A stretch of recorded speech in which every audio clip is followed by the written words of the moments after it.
shown since the destruction of Maine than by the colored veterans of the 10th Cavalry during the attack upon San Juan. Firing as they marched, their aim was splendid, their coolness was superb, and their courage aroused the admiration of their comrades. Their advance was greeted with wild cheers from the white regiments, and with answering shouts, they pressed onward over the trenches they had taken close in pursuit of the retreating enemy. The war has not shown greater heroism.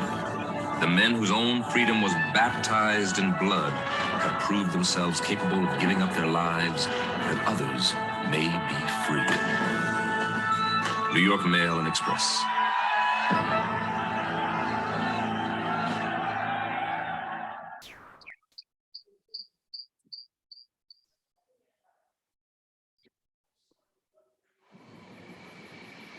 On the night of May 14th, 1918, Privates Henry Johnson and Needham Roberts were standing watch when a grenade landed in their trench. Private Needham was badly wounded and Henry Johnson was left to face a German patrol on his own. One of the unit's white officers, Major Arthur Little, would later tell his story. The little soldier from Albany came down like a wildcat upon the shoulders of the German.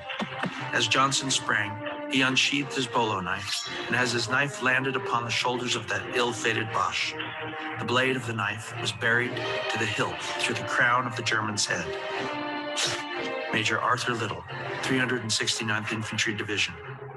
In fierce hand-to-hand combat, the former Red Cap porter of the New York Central Railroad single-handedly wounded or killed 24 enemy soldiers. Back in America, the story was front-page news. The press called the incident the Battle of Henry Johnson. Having shot one of his foe down and clubbed another with the butt of his rifle, he sprang to the aid of Roberts with his bolo knife. As the enemy fell into disorderly retreat, Johnson, 3 times wounded, sank to the ground, seized a grenade alongside his prostrate body, and literally blew one of the fleeing Germans to fragments. Martin Green, The New York Evening World. 2 days later, the men were presented with the French Medal of Honor, the Croix de Guerre. They were the first American soldiers, black or white, to be so honored in World War I. When asked about the event, Henry Johnson said, "There isn't so much to tell. Just fought for my life. A rabbit would have done that." Private Henry Johnson.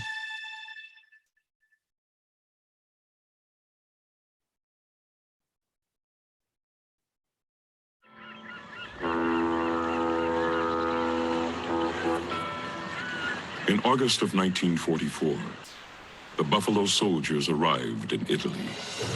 Ulysses Lee, the official government historian for the employment of Negro troops during World War II, was there. As the thousands of black fighting men debarked from the crowded troop ships, they presented an impressive and awe-inspiring spectacle. Armed with basic weapons and full-field battle dress, proudly wearing the circular shoulder patch with the black buffalo, they moved smartly and efficiently into their unit formations. As they marched away, every man in step, every weapon in place, chins up and eyes forward, a low rumbling babble of sound came from the troops on the dock, then swelled to a crescendo of thunderous cheering, which continued until the last Buffalo unit had disappeared from sight. Ulysses Lee. The unit's white commander, General Edward Almond, didn't want them in. I did not send for you. Your Negro newspapers, Negro politicians, and white friends have insisted on your seeing combat. And I shall see to it that you get combat and your share of casualties. General Edmund Almond.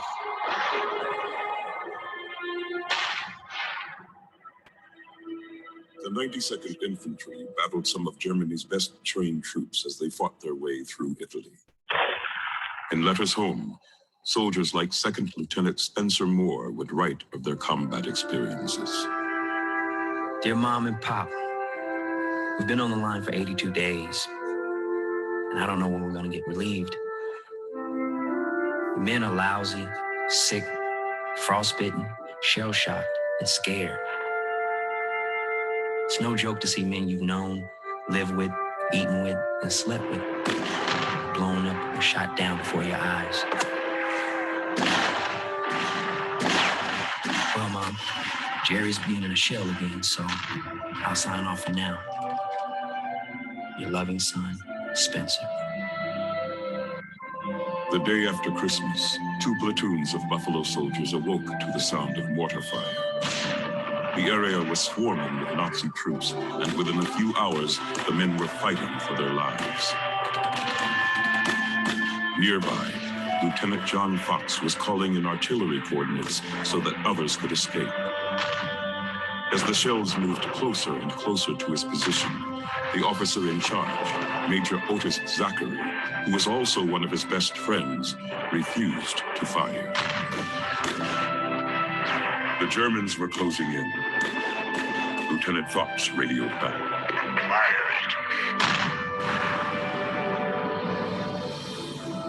No one survived who saw what happened next. But after the battle, a local priest reported seeing the body of John Fox surrounded by more than 100 dead enemy soldiers. Of the 95 American and Italian defenders, 18 made it back alive. It was rough, but we were dedicated. We were fighting for a greater cause, for our people. We had to defeat them. And we had to prove that blacks would fight. If we failed, the whole black race would fail. We were fighting for the flag and for our rights. Sergeant James Tillman.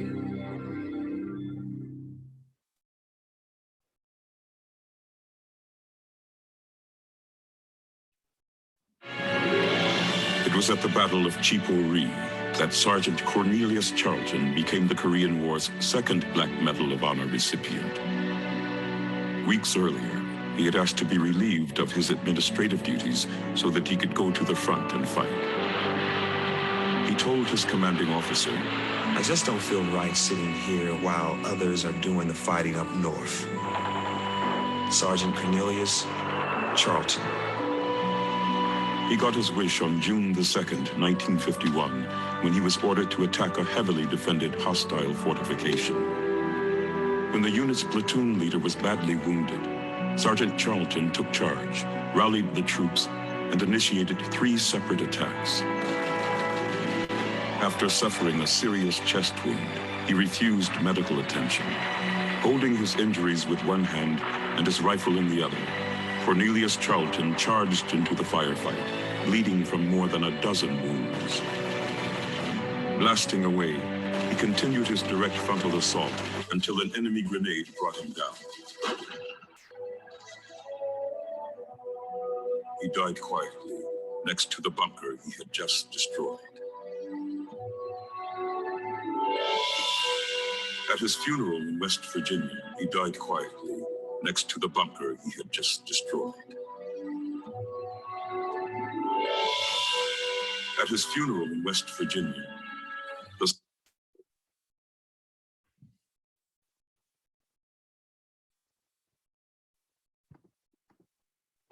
who have said the Negro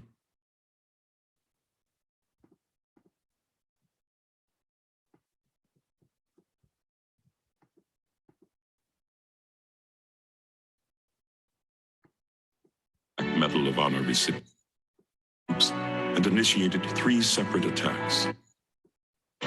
Blasting away,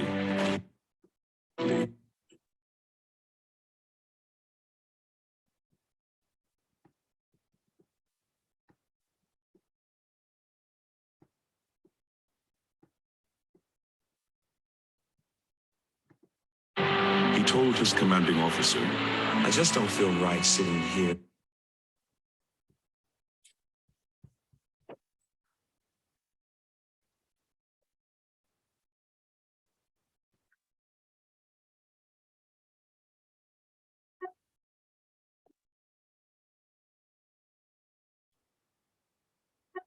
Okay, guys, we're gonna fast. The audio's dropped out. That's the file. Okay, and we're gonna fast forward to. Okay, so what we're gonna do now, since we've lost audio on the video file, is we're going to end the video presentation.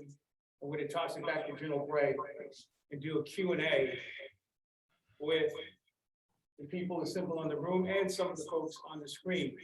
So I'm going to start first with Leo Hill being able to conduct the room to ask if there are any students in the room who want to participate in asking General Gray any questions about what they saw and what they can tell us about Veterans Day service.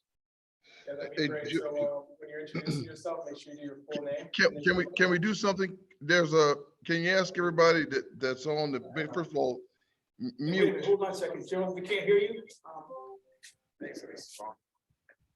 You can't hear me? I'll turn mine up. Okay, go ahead, John. I said, okay, green shirt, can you hear me? All right, appreciate it. And let's see, Kevin's on the side. Young lady with the glasses on the right-hand side of y'all's room, can you hear me? Yeah. Okay, cool. All right. First of all, I didn't do this earlier, but we've got folks in now. Did Sam Morgan and are they in the room? Yes, she's next to me. Outstanding. Well, first of all, that's our retired Marine. I thought I saw a Simplify hat on her. Okay, outstanding. How about Taurus Brennan Reese? Are you in there? Yes, sir. I am right here. Yeah, Born, appreciate you. And hopefully when we start talking, I don't want you all to be bashful, but he's a retired Air Force leader and entrepreneur. And Shoni, you've met early, I think you did, but Shoni is, like I tell you, Shoni has a huge responsibility because one of the things he's going to do is, as kind of part of the team, hopefully Shoni will step up and challenge us and make us think differently, as I'm challenging all of you all in the room to do the same thing, which is really and truly jump up, step up. And if we acting like or talking like we're dated and we don't get it and we can't see it from your view, please do. In my picture, which you'll see behind me, those are two West Point cadets and a young captain. And that's me. And you can just see my bow tie because I'm a little taller than they are, but that's us at the opening of the African American Museum. And there's one theme that I hope you pulled out of the movie or the documentary. That's important. It's not a movie, it's a documentary. And even though there are a couple of places where it's like building DNA, they put in some actual footage. Put in some footage that was not actual footage. What you saw was combat camera action. Every quote has been gleaned correctly and validated. And the voices were reading script from something that was actually written down from as far back as the movie goes. The part you did not see was bringing this whole thing forward to show that there was participants in every war, every conflict, leading up to the commander-in-chief responsible for the diplomatic, informational, military, and economic security of this nation with Barack Obama. And the song that they sang was God Bless America. And to start this thing off, I'm gonna ask somebody to explain the difference between nation and state. Nation and state. Anybody, step up. A nation. Identify yourself, Kevin. Hello, my name is Kevin Smith. I'm with the Brotherhood of a nation is people who are created in the place. Okay.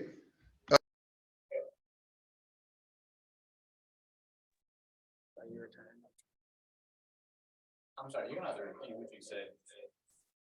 Now, I just said everybody else is not talking outside that room, please mute.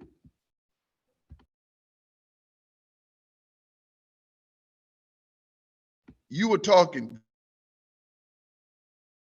You're free to talk. We're all.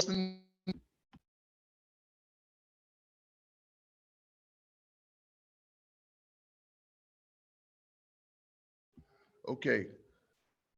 Whoever muted you, I didn't mean for that to happen. Okay. You get to talk, and whatever mic you're on needs to stay active. Hold on.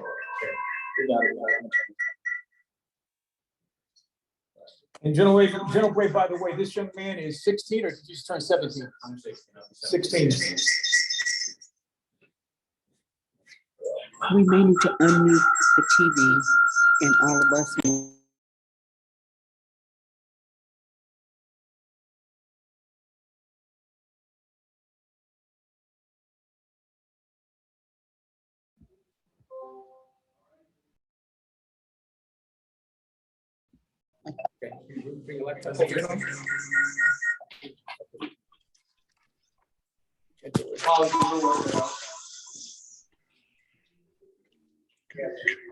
This, by the way, everybody will have a chance to produce their own webinar. So you're gonna learn some things. Whatever you're doing right now, Kevin, the sound is great.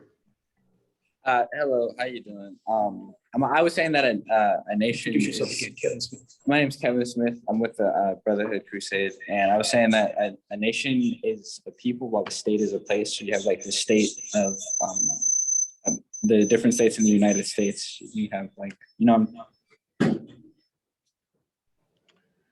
Close. The nation. You're exactly right.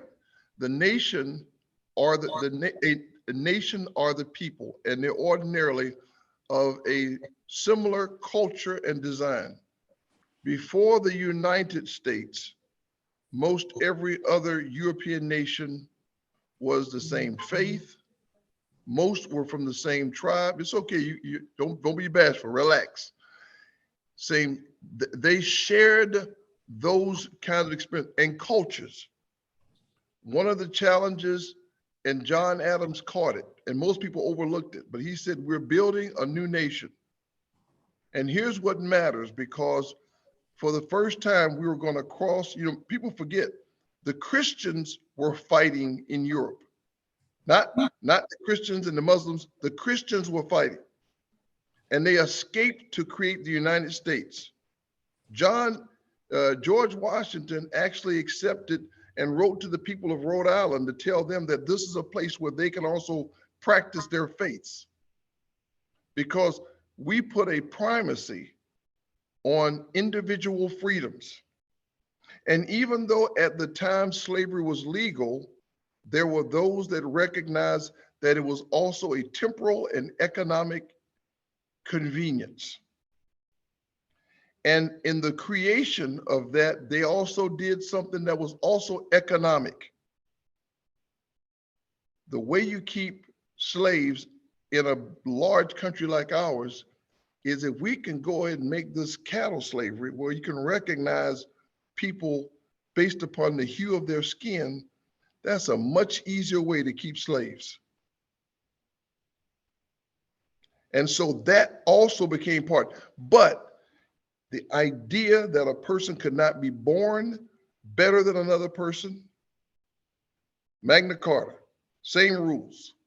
The Iroquois Indians and the Bill of Rights made us really a new nation. And then they codified it in law. It would be amended with the 13th, 14th, and 15th Amendments and the Civil Rights Act of 1866, 66, 70, 64, 65. And oh, by the way, they're still continuing to do that because they got to keep refining it. But they were trying something that's never been done. And Dr. King called it correctly. We are an experiment. There's nothing like us in the world. So now all of a sudden you got these folks who formerly been slaves, mentally and physically. We've been trained. And oh, by the way, others have been trained to think they were better by complexion. So now all of a sudden you got people fighting to come from under this idea to the greater idea of a new nation. Now I shift to the question I always ask all of you. And since you're looking at me, young lady, I'm gonna take you off the hook. Don't get bashful. It's your turn. Tell me what they were fighting for. Oh, you got another man too. So as soon as you finish, when he wakes up, he's gonna chime in. So go ahead. He's ready to tag team. So just imagine you in the ring and wrestling. When you finish, tap him so he can wake up. Don't lean your head up. He's gonna tap you on the. You're gonna get ready to jump in the ring. Come on, Rock. Get ready. Pimp, get on the ring. Get ready to tap in. Go ahead. Me? Yeah, you. Well, I think they were fighting for the belief in liberty, meaning, rights, and everybody gets equal rights to fight, whatever the hue of your skin may be, wherever you may be, your religion, your beliefs. The overall belief in liberty and justice for all, that wasn't always given to everybody.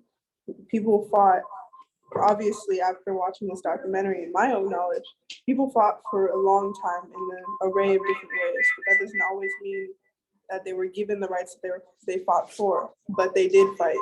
They gave their lives and they gave everything that they have for this belief in justice and in liberty. And that's what I believe they fought for. They fought for what they believe in. They fought for the pride of their people and what they think they deserve, which is what they deserve. They deserve rights. They deserve, to be given what everybody else is given in this country, which is the promise that everybody should get equal rights. Individuals, others, people they knew, people they didn't know. Who were they fighting for? Themselves? They're fighting for their country, their belief in their nation. So you think they were fighting for it? Okay, take your left hand and put it out so you can tag him. He's ready to jump in. Put your left hand out. Put your hand out there, tap. He's gonna tag in. Okay, you're in the ring, my man. Talk to me. Tell me, is she right? She is correct. Say again. What's your name? What's your name? I ain't gonna let y'all hook me because you don't hook that in. You gotta say, why is she right? Give me something that you saw in that video that makes you believe, and you ain't gotta try to be exact, but make me believe that one, no kidding, they were really fighting for this nation. This new nation. Got to get some time to think about my answer. Okay, I'm good with that. And by the way, I'm gonna ask Miss Morgan if she can to chime in and as you're thinking, I'm going to give you a little bit of background on Ms. Morgan as a Marine. What most folks don't realize is only the Army drafted at any point in time. The other services didn't. You got drafted by the Army. If you joined another service, you joined. And as a young woman to join the Marine Corps at any period in time, that's an incredible challenge. Okay, so if I'm making you dance around the room, then I'll stop, Kevin, and let him answer first. But I wanted Ms. Morgan to go ahead, and I could almost feel her thinking about her choice while, what is your name, sir? Ether. Right. Ether. In fact, what I'm gonna ask you to do is because I can hear you over there, by the way. So if you as you're talking, I'm gonna ask you two to give us a little bit of back and fro on that discussion. Ms. Morgan. Me and Nathan? Yes. So Nathan, he's asking us, what did we see when we saw the movie? Seeing them fighting for their country and what they believe in, fighting for themselves and everybody for the nation. Yes, I agree with you. If I flip the switch just a little bit. Ms. Morgan, why did you choose the Marine Corps? I chose the Marine Corps because they were the branch of service that could get me out of LA the quickest, to be all honest. It was during the time when I walked into the recruiting station downtown Los Angeles and said, who can get me out of here the quickest? And the Marine said, I can get you out of here by tomorrow. Little did I know. How long did you stay in? 7.5 years. Okay, Obtained the 7.5 rank of years. sergeant. Can you explain to them what your boot camp was like, and where was yours, Parris Island or San Diego? Parris Island. Can you explain to them what your boot camp was like? Absolutely. Being that I had never been away from home, never been on a plane before, first time leaving Los Angeles. I was born in Watts and raised in Los Angeles. Have never been on a plane, never been out of the country. It was terrifying. As a 20-year-old, I was 20 at the time. And quickly realizing what I had gotten myself into by being a Marine, I started acclimating to Marine life. And that's what 7.5 years later, I obtained the rank of sergeant against all odds. First African-American woman in the Marine Corps to reach the rank of sergeant before 8 years.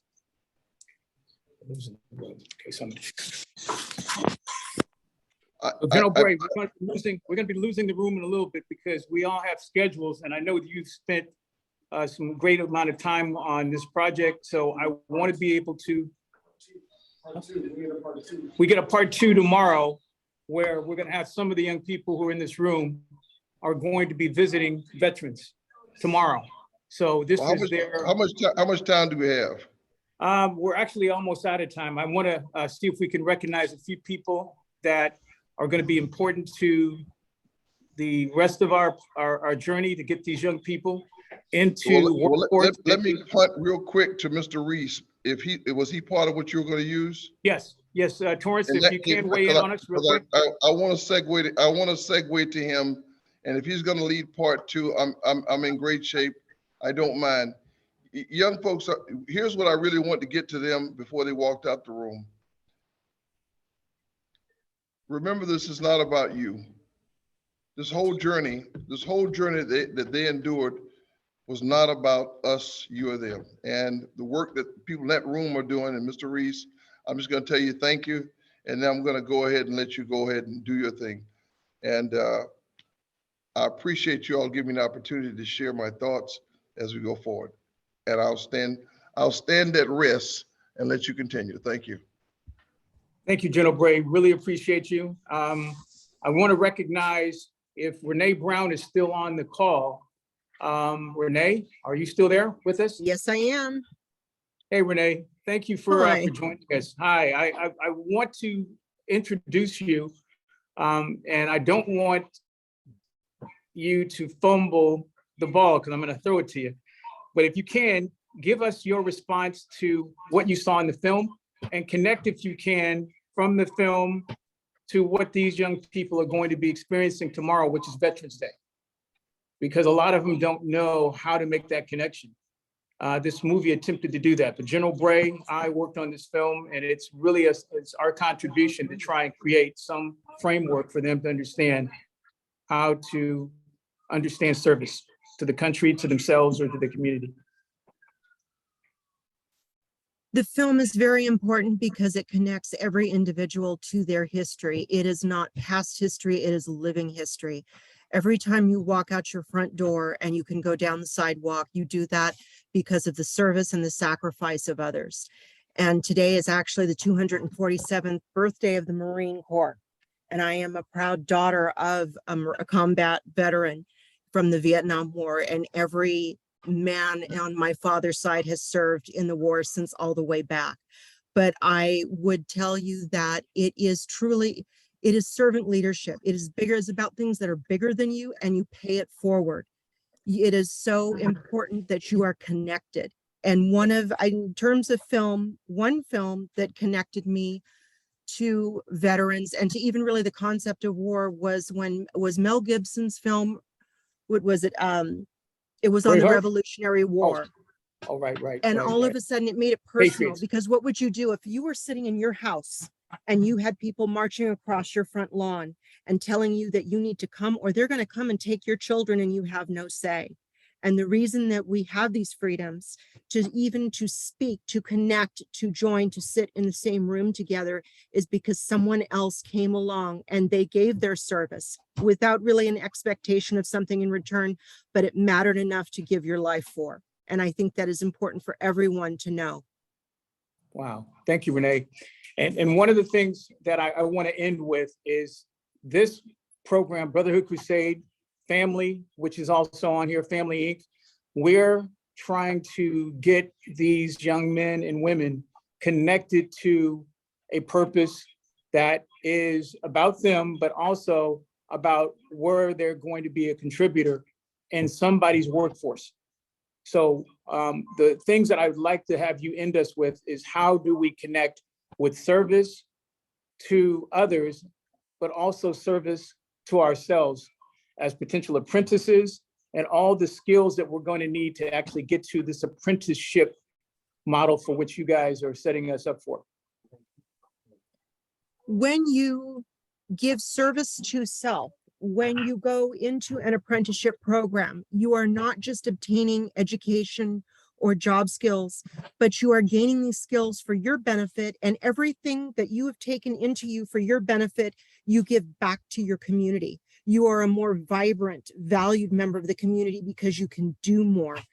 There is a saying, money solves problems. How do you get more money? You go and you get education and the work skills and the competencies, because you can go to college and have a piece of paper. You can get out of high school and have a piece of paper.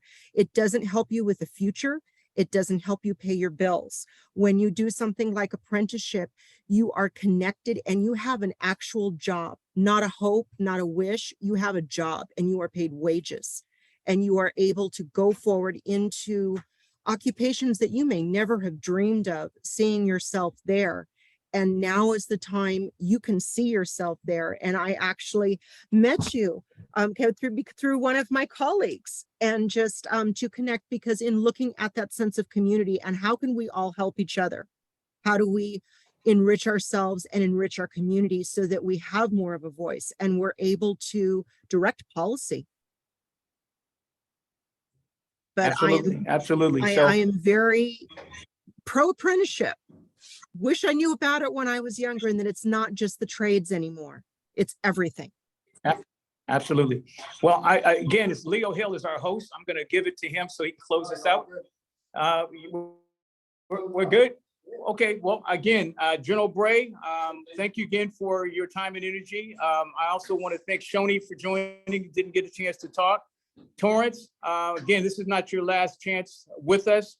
Damone, our apprentice, thank you for joining us. I know you've got a good film that you're going to be joining us with. And anybody else that wants to connect with us, we're open and available for you to join our journey in getting people serve themselves, serve their communities, and be of relevance to the journey. So again, thank everybody for the time and energy, and we're signing off, and happy Veterans Day. Thanks again, Kevin. Have a good one, everyone. Okay, thank you, guys.